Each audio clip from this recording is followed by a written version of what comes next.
Olá pessoal, aqui é o professor Bruno e esse vídeo é um complemento ao vídeo da resolução do Enem de segunda aplicação, a prova do PPL, que foi realizada agora em janeiro de 2022, a segunda aplicação do exame do Enem 2021. No primeiro vídeo que está aqui no card da descrição, eu falei apenas das questões de história e aí para o vídeo não ficar muito longo, nesse aqui eu vou tratar das questões que abraçam os conteúdos de sociologia e de filosofia. Antes de falar das questões, vou fazer um comentário rapidinho da prova, São 11 questões que a gente vai discutir aqui nesse vídeo. No campo de sociologia, ficou muito concentrado na discussão em torno do mundo do trabalho, Vocês vão ver que várias questões retomam aspectos de análise das relações de trabalho e como que isso impacta a sociedade. Já na prova de filosofia, de novo, como em edições anteriores, você vê ali bastante menção a autores da filosofia clássica, Então nós temos Aristóteles, Platão, filosofia clássica aparecendo bastante na prova, também um pouco dentro daquela linha, de fugir de polêmicas, Assim como na prova de história, alguns assuntos mais contemporâneos não foram contemplados. Aqui a gente também vê que filósofos contemporâneos, questão de gênero, debate sobre racismo, isso tanto na sociologia como na filosofia foram deixados de lado em nome de temas mais clássicos. Bom, mas vamos lá para a prova, Antes disso, só pedir para você se inscrever aqui no canal, se você ainda não é inscrito, dar o seu like para esse vídeo ter mais relevância aí no buscador do YouTube e recomende para os seus amigos e vamos lá, o link da prova tá aqui na descrição do vídeo.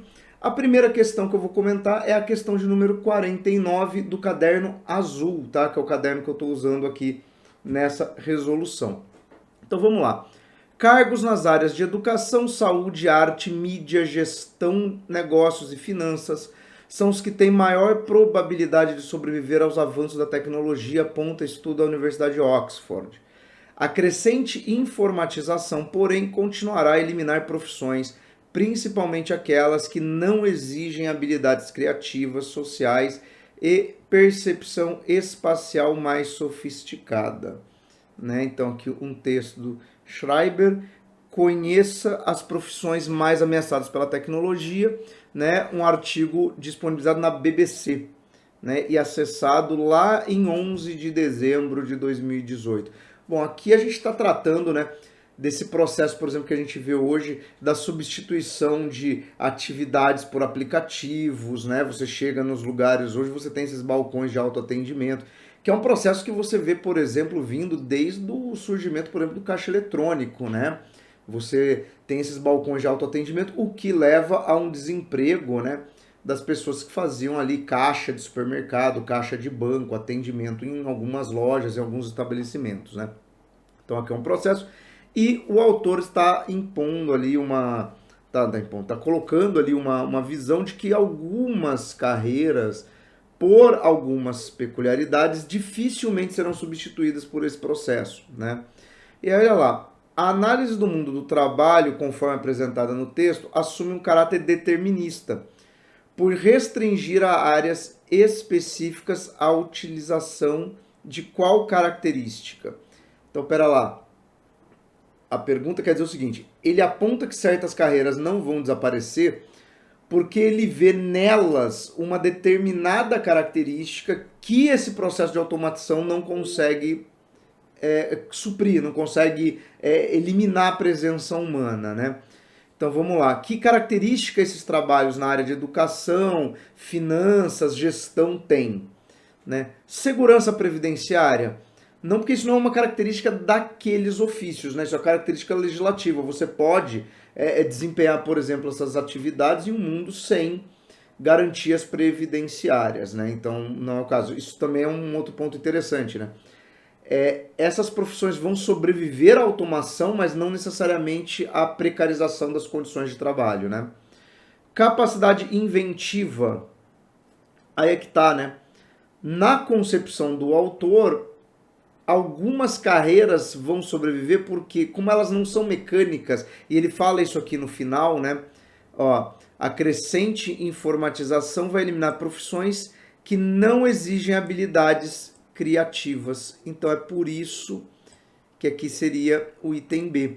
Porque olha lá, estabilidade funcional também é uma questão legislativa, você pode desempenhar atividades criativas sem nenhum tipo de estabilidade, né? O que já vem acontecendo.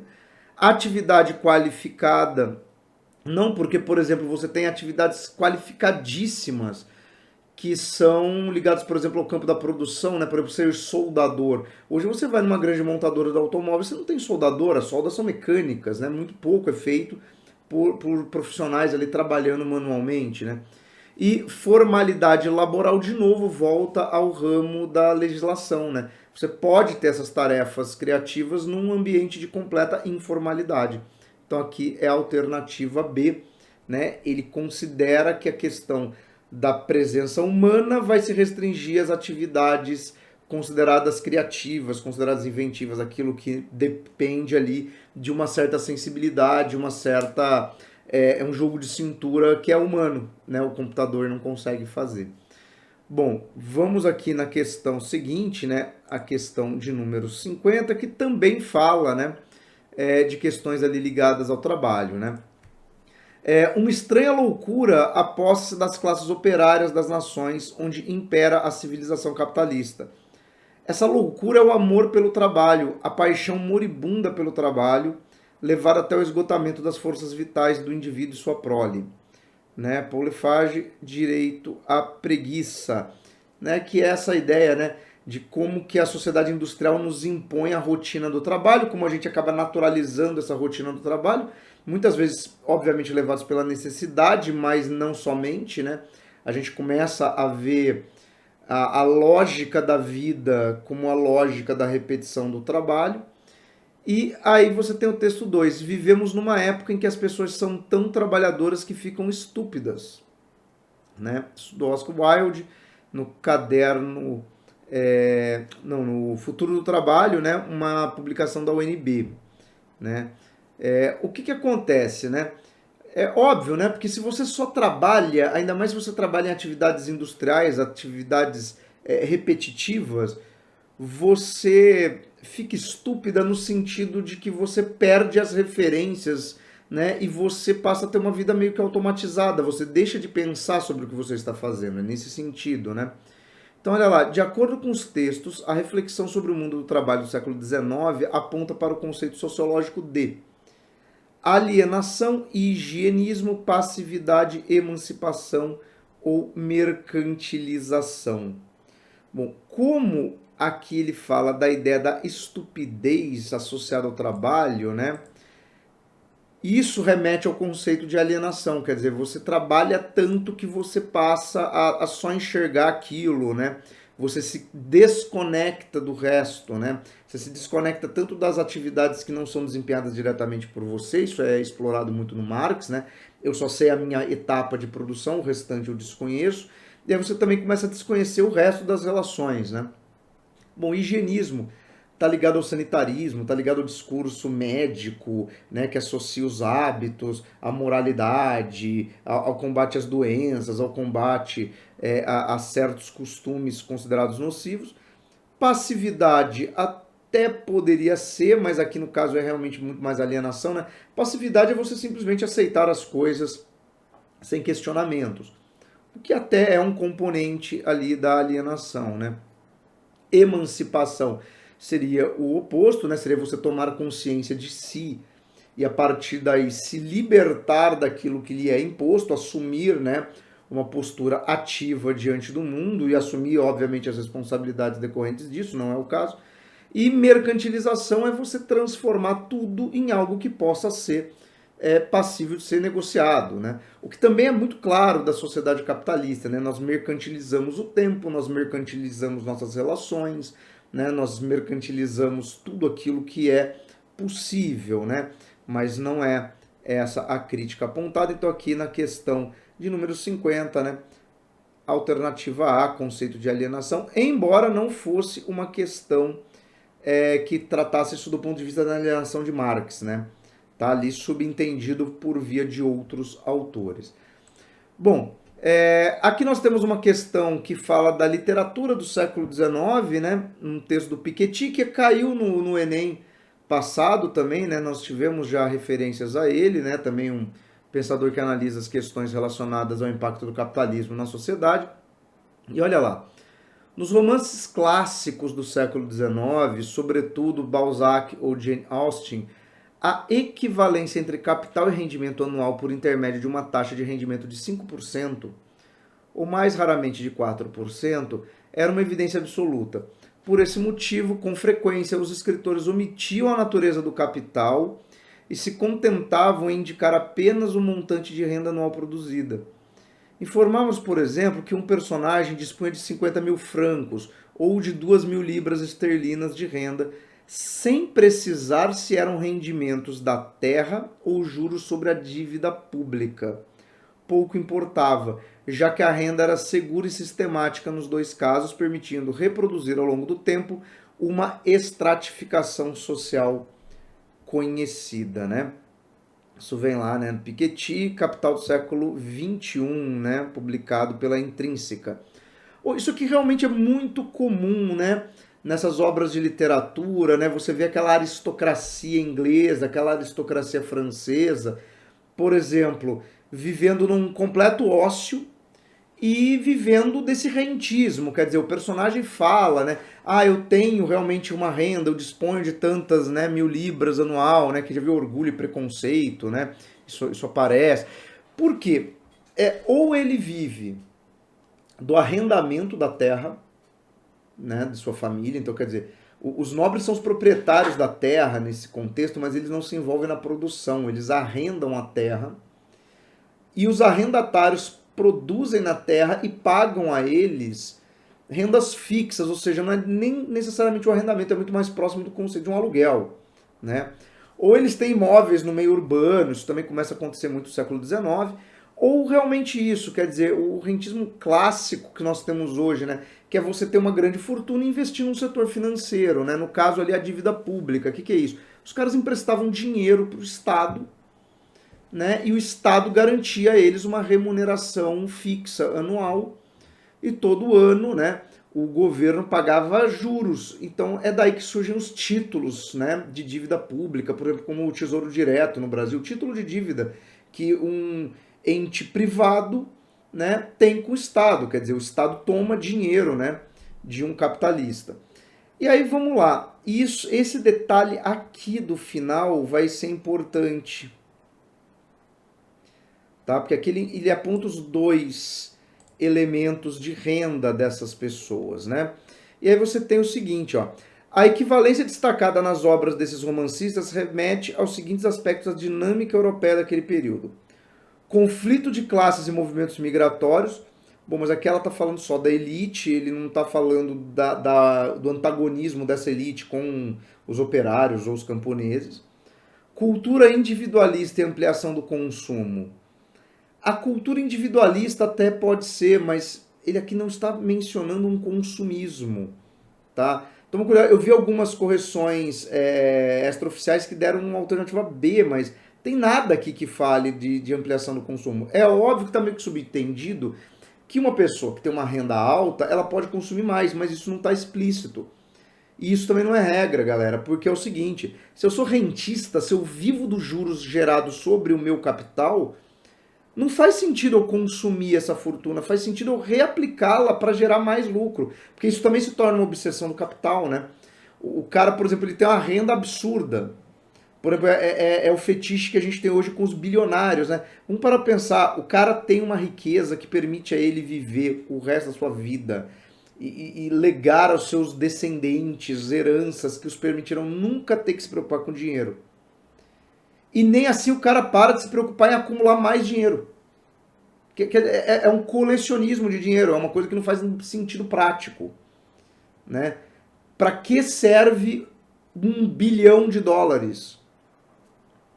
Via de regra, para mim, serve tanto quanto $1 milhão.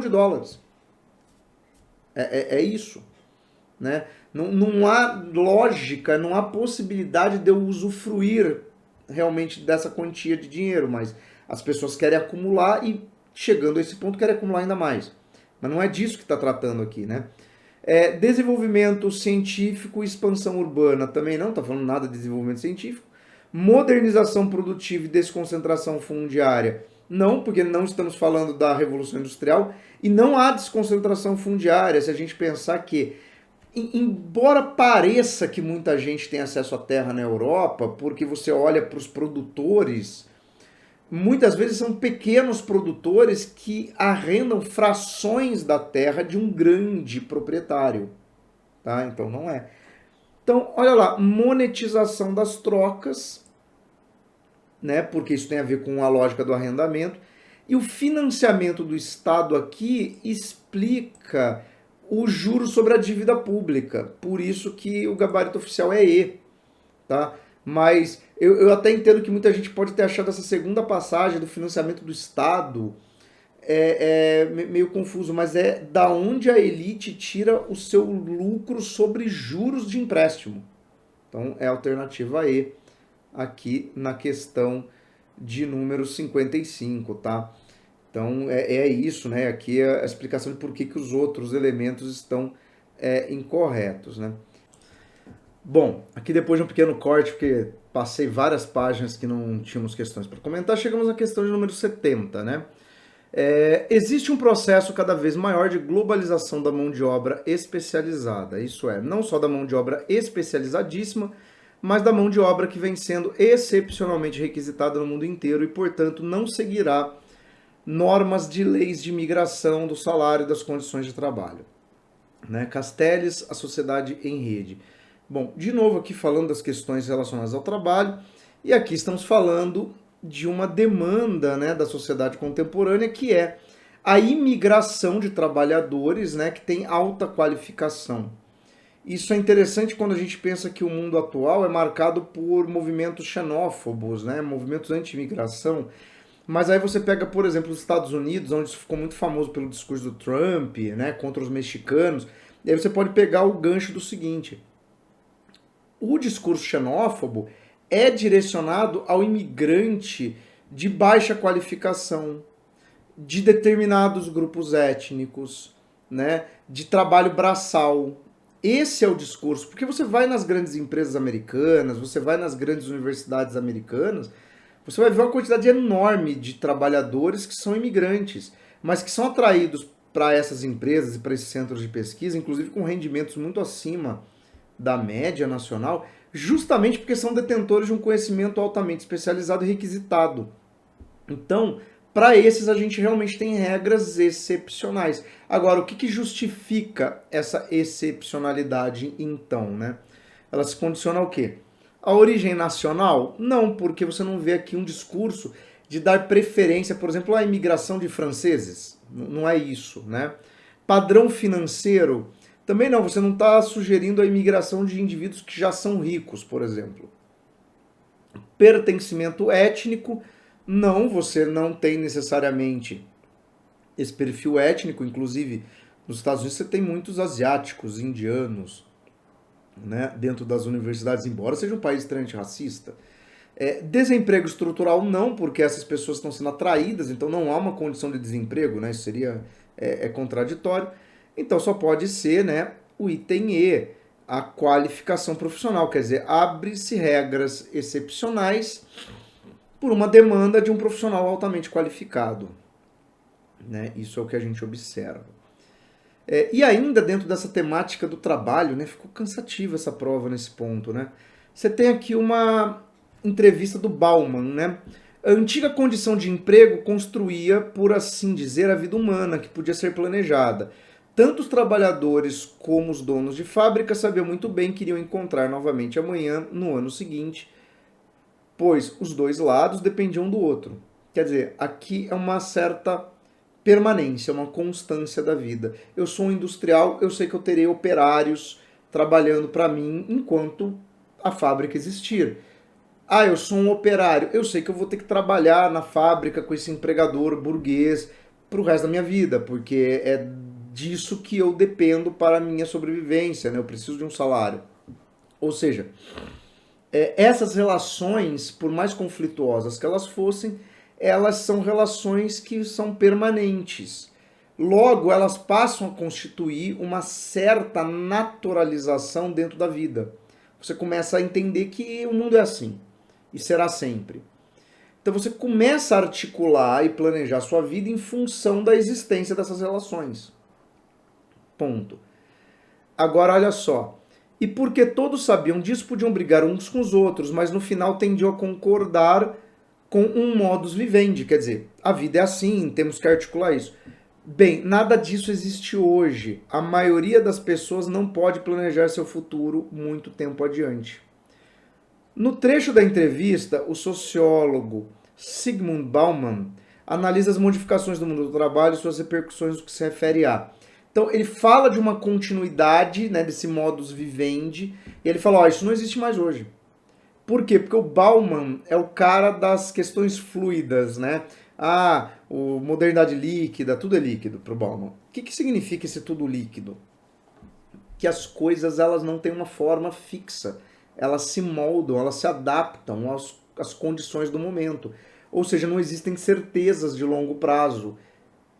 Isso é muito caracterizado hoje no mundo do trabalho, porque se a gente for pensar, nós temos, por exemplo, no caso do Brasil, uma CLT criada, né, a partir de legislação trabalhista da década de 30 e consolidada ali nos anos 40, e que foi sendo não só preservada, mas ampliada os serviços de garantias e direitos dos trabalhadores, e de repente a gente cai no mundo da uberização, quer dizer, nós não temos as certezas do mundo do trabalho que os nossos pais, por exemplo, tinham. Aquela história de que o cara entrou numa empresa e trabalhou naquela empresa a vida inteira, foi subindo de cargo, né? São histórias de ascensão social que o pessoal gosta muito de contar. Eu era office boy da empresa, aí passei para um cargo no escritório, virei gerente, o cara se aposentou, era diretor da empresa. Isso só existe no mundo de uma certa manutenção de condições. No mundo flexível dos dias de hoje, você não tem essas relações de longo prazo. Então é disso que ele está falando. Então aqui, não é a conflituosidade das classes sociais, porque isso sempre existiu, não é isso que indica a mudança. Fragilidade da representação sindical não é necessariamente um problema, porque é uma consequência, na verdade, do problema. Óbvio, se você não tem uma relação de trabalho permanente, você não se atrela a um sindicato, né? Embora o movimento dos entregadores de aplicativo tenha mostrado que, mesmo no mundo precarizado, você pode e deve promover formas de associação e reivindicação, né? Padronização dos métodos produtivos, não, porque hoje o que nós não temos é padronização. É tudo uma novidade, cada hora surge uma novidade. O que leva a uma instabilidade das relações contemporâneas. Por quê? Porque você não sabe até quando elas vão durar. Né? Ou se você sabe até o prazo, você não sabe se depois disso você vai conseguir contrair outra relação desse tipo. Então, por exemplo, quem trabalha por trabalhos temporários ou por demandas, né? Isso muda a todo momento, né? É disso que o Bauman está falando, né? E não é consolidação num processo de estratificação, porque na verdade não é consolidação de nada, né? É este completo não ter controle do que está acontecendo, né? E aí nós vamos aqui para a questão 73, que vai dizer o seguinte, ó. Para Rawls, a estrutura básica mais justa de uma sociedade é aquela que alguém escolheria se não soubesse qual viria a ser seu papel particular no sistema de cooperação daquela sociedade. Tá? Uma teoria da justiça de John Rawls. A teoria da justiça proposta pelo autor, conforme exposto no texto, pressupõe assumir uma posição hipotética chamada de... Bom, olha a ideia. A estrutura mais justa de uma sociedade é aquela que alguém escolheria, se não soubesse qual viria a ser o seu papel particular no sistema. Então, vamos dar um exemplo aqui do que ele quer dizer. Vou imaginar o seguinte, se você soubesse que você ia ser um nobre feudal, talvez você achasse o sistema feudal justo.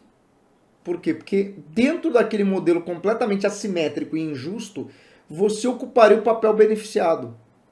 Agora, você não ia querer viver num mundo feudal para ser camponês, né? Para ser servo, para ser bucha. Então, o que ele quer dizer aqui é o seguinte, olha, dentro de um mundo que tem diversas possibilidades e que você não sabe, né, qual é o papel que você vai exercer nesse mundo, você tende a considerar mais justo, né, aquele papel que você escolheria para si mesmo. Logo, a gente poderia traçar que isso deveria ser expandido aos outros. Só que ele vai dizer o seguinte, que você só faz isso a partir do momento que você desconhece qual seria o seu papel ali.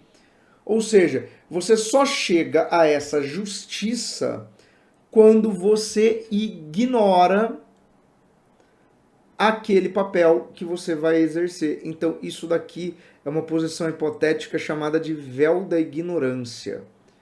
Por quê? Vamos lá. Bom, reino de Deus pressupõe algo metafísico e algo que é externo a você. Então seria algo vindo de uma origem superior, você não pode fazer nada. Bom, não é isso que ele vai falar. Bom, o mundo da utopia seria um mundo pensado como perfeito, inatingível. Né? Então não é também. De estado natureza, de novo, é algo que é dado pela natureza humana e que pressupõe a vida antes do estabelecimento da sociedade, né? Estado de natureza é algo que é recorrente ali no pensamento do Rousseau, do Locke, do Thomas Hobbes, né? Que é o estágio em que o ser humano vivia em uma plena liberdade antes do surgimento da lógica de leis e regras, porque você vivia completamente livre. E cálculo da felicidade também não, porque aí você não necessariamente está pensando na justiça, você está pensando naquilo que é melhor para você. Logo, você não ignoraria o seu papel ali. Né? Então, uma questão bem aberta do ponto de vista de reflexão, né? Mas interessante, né? Ter aparecido algo assim na prova. E aí vamos aqui falar de filósofos bem clássicos, né? Na questão 76, polemizando contra a tradicional tese aristotélica que via na sociedade resultado de um instinto primordial, ou seja, para Aristóteles, a estrutura social tem como origem um instinto, ou seja, aquilo que é próprio da natureza humana. O Hobbes vai dizer que não. Hobbes sustenta que o gênero humano, diferentemente do animal, não existe sociabilidade instintiva. Entre os indivíduos não existe amor natural, mas somente uma explosiva mistura de temor e necessidade recíprocos, que, se não fosse disciplinada pelo Estado, originaria uma incontornável sucessão de violências e excessos. Né? Isso está lá no livro Antologia Ilustrada da Filosofia, das Origens da Idade Moderna. Bom, o Hobbes ele parte do princípio de que o homem em estado de natureza tende à violência, logo a gente precisa da sociedade, ou seja, das leis, do Estado, de uma autoridade, para disciplinar as relações humanas e evitar, né, justamente essa situação completamente caótica. Né? Então vamos lá. Referente à constituição da sociedade civil, sociedade organizada com leis, né, considera respectivamente o posicionamento de Aristóteles e Hobbes. Bom, então você vai falar primeiro do Aristóteles, que considera que isso é derivado de um instinto primordial. Já o Hobbes vai dizer que não é instintivo, não é da natureza humana. Então vamos olhar as alternativas. A. Instrumento artificial para a realização da justiça. Bom, mas para o Aristóteles não é artificial, é algo próprio do homem. E forma de legitimação do existir da coerção e violência. Aqui a segunda parte, ele até tá, mas tá complicado pelo seguinte, né? É óbvio que quando você estrutura o Estado, estrutura a sociedade, você vai ter que criar forças de coerção, né, para fazer com que as pessoas se comportem de tal forma. E o Estado vai fazer isso assumindo o papel de monopólio da força. Quer dizer, o Estado, em último caso, pode usar a violência como elemento disciplinador. Tá? Mas está um pouco estranha a formulação, mas é isso. B. Realização das disposições naturais do homem. isso para Aristóteles ok, quer dizer, vem da nossa natureza, e artifício necessário para frear a natureza humana. Sim, porque para o Hobbes a natureza humana é destrutiva, caótica, violenta. Então aqui é a alternativa B. Vamos ver a C. Resultado involuntário da ação de cada indivíduo. Até pode ser, porque né, se é dado pela natureza, ele é involuntário, você faria. Anulação dos impulsos originários presentes na natureza humana. Não também, mas a criação dele não anula os impulsos. Porque se você anulasse, eles deixariam de existir. O que você vai fazer é o que? Disciplinar. Eles continuarão existindo, só que você vai lidar com eles, né? Objetivação dos desejos da maioria, mas não, porque para o Aristóteles isso é natural do homem, não é uma coisa conscientemente planejada. Representação constituída para possibilitar relações interpessoais. Pode até ser, mas a primeira parte está totalmente errada. Realização da razão e expressão da vontade dos governados. Não é uma questão da razão, é algo inato, e não necessariamente é a expressão da vontade dos governados, tá? Porque o Hobbes, por exemplo, ele vai sustentar uma postura que é relativa ao absolutismo, quer dizer, você não pode também basear o governo na vontade dos homens, aqui vamos a um problema, né?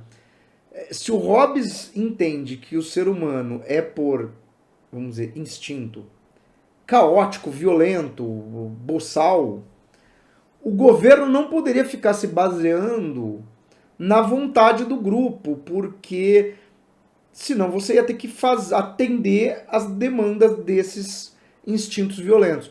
Né? Ele trabalha muito com uma ideia de que, olha, existe um certo, e isso tem que ser imposto. Então, é descolado dessa noção que talvez fosse uma noção um pouco mais democrática, mas isso não cabe, né, no conceito do Hobbes. Bom, e aqui continuando, a gente chega na questão 81, que dialoga muito com algo que eu falei aqui na questão anterior.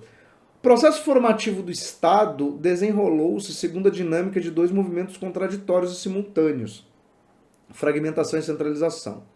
De um lado, fragmentação na medida em que os príncipes europeus tiveram que lutar contra o poder universalista do Papa, centralizador na medida em que os príncipes tiveram que lutar contra o poder político e militar de outros chefes políticos rivais. Desse processo resultaram as características fundamentais do Estado moderno. Exército e burocracia civil permanentes, padronização tributária, direito codificado, né, leis, e mercado unificado. Essas são as características do Estado. Né? A institucionalização política mencionada teve como uma de suas causas o êxito de alguns príncipes em... Vamos lá. Ele fala que os príncipes tiveram que combater o universalismo do Papa, que se colocava como uma autoridade superior a eles, e líderes militares e políticos rebeldes, né, locais, né, senhores, que é o resquício do feudalismo. Monopolizar o uso legítimo da força, reforçar a hegemonia social do clero, restringir a influência cultural da nobreza, respeitar a diversidade das vivências locais, conter a autoridade das lideranças carismáticas. Bom, então vamos lá. Você não vai respeitar a diversidade de vivências locais porque você vai tentar submeter todo mundo à mesma legislação. Então o item D já está totalmente errado. Reforçar a hegemonia social do clero seria não combater aquela questão do universalismo representado pela Igreja Católica. Então, não. Né? Restringir a influência cultural da nobreza também não faz sentido pensando que a gente está falando do Estado absolutista, onde a elite, o estamento prioritário, né, privilegiado é a nobreza. E conter a autoridade de lideranças carismáticas, mas essas lideranças não eram lideranças carismáticas, elas eram nobres que tinham poder militar. Então a lógica do Estado é a lógica do monopólio legítimo da força, que inclusive é um tema muito interessante porque toda vez que a gente fala de Estado paralelo, ameaça ao Estado, né, essa questão, por exemplo, que hoje é muito forte quando a gente fala de segurança pública, que é a existência do crime organizado, milícia, a infiltração desses grupos dentro da própria estrutura do Estado, né? A gente está falando da questão do monopólio legítimo do uso da força. Por quê? Porque isso só poderia ser feito em nome do Estado para garantia da lei e feito por agentes do Estado, não por indivíduos. Óbvio que aí a gente vem também na questão, por exemplo, do argumento da autodefesa, né, de armar o cidadão. O ponto central da discussão jurídica disso é o monopólio da força pelo Estado. Né? Você não pode criar estruturas concorrentes ao Estado. Por quê?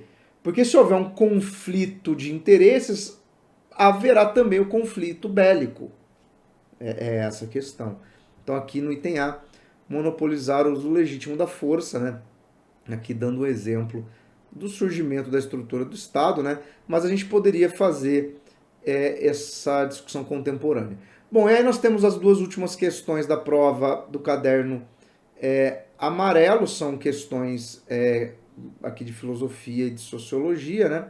Nós temos lá, os verdadeiros filósofos tornados senhores da cidade, sejam eles muitos ou um só, desprezam as honras como as de hoje por julgá-las indignas de um homem livre e sem valor algum, mas ao contrário, tem em alta a retidão e as honras que dela decorrem, e julgando a justiça como algo muito importante e necessário, pondo-se a serviço dela, fazendo crescer, administraram sua cidade. Platão, a República. Bom, o Platão, né, ele é um crítico do modelo democrático ateniense porque ele compreende que a cidade deveria ser governada pelos filósofos e não pelo conjunto de cidadãos, porque ele vê nesse conjunto de cidadãos, por exemplo, pessoas desprovidas de condições para o exercício da política. Condições de falta de conhecimento, de falta dessa virtude que ele aponta, tá? Ou seja, ele tem uma visão muito particular, muito discriminatória do exercício da política, né? No contexto da filosofia platônica, o texto expressa uma perspectiva aristocrática, né, acerca do exercício do poder, uma vez que ele é legitimado pelo... Bom, o que legitima este poder, né, segundo Platão, né? As pessoas que vão participar ali da vida política deveriam ter virtudes.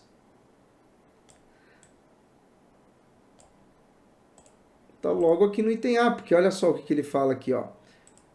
O verdadeiro filósofo, né, ele fala da retidão, ele fala que é uma questão de princípios, né? Eles têm uma virtude, eles têm uma ética, uma moral própria para isso, né? Porque olha lá, consenso da elite também não, porque seria uma assembleia baseada por questões financeiras, né, de status. Decisão da maioria não, porque ele é contrário ao modelo democrático. Riqueza do indivíduo voltaria ali talvez na ideia de uma elite, né? E pertencimento de sangue também não, porque seria uma ideia de casta hereditária, né? Não é disso que ele está falando. Ele está falando de que o bom governo é exercido por pessoas que têm virtude, têm conhecimento, que são filósofos. Né? Óbvio que ele se vê como uma pessoa virtuosa, né? Então, uma pessoa extremamente preconceituosa e arrogante, né? E aqui a última questão, né? Questão 90, tem dois textos para a gente comparar, né? E aí você tem lá. Texto 1. Nunca se soube tanto da vida e aparência dos outros, graças à postagem ou compartilhamento de imagens. Uma comissão parlamentar britânica constatou que meninas de até 5 anos de idade já se preocupam com peso e aparência. Outro sintoma do problema, segundo o relatório da comissão, foi o aumento das taxas de cirurgia plástica no país, cerca de 20% desde 2008.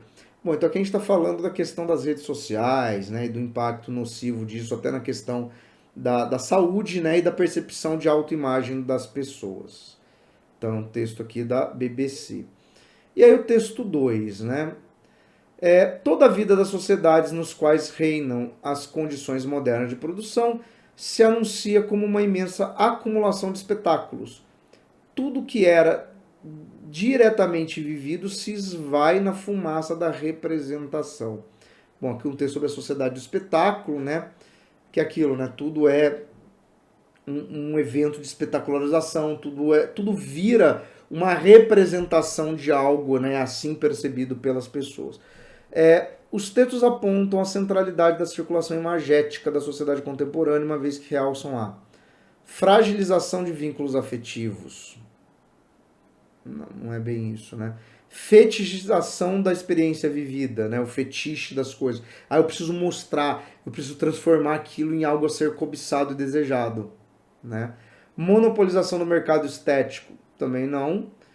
Diferenciação dos modelos corporais, não, inclusive porque o primeiro texto, a gente pode ler ele também na chave de que você tem uma padronização, né? E aí quem não está integrado àquele padrão se deprime ou tenta se adequar e também se deprime no processo e modifica o corpo, né?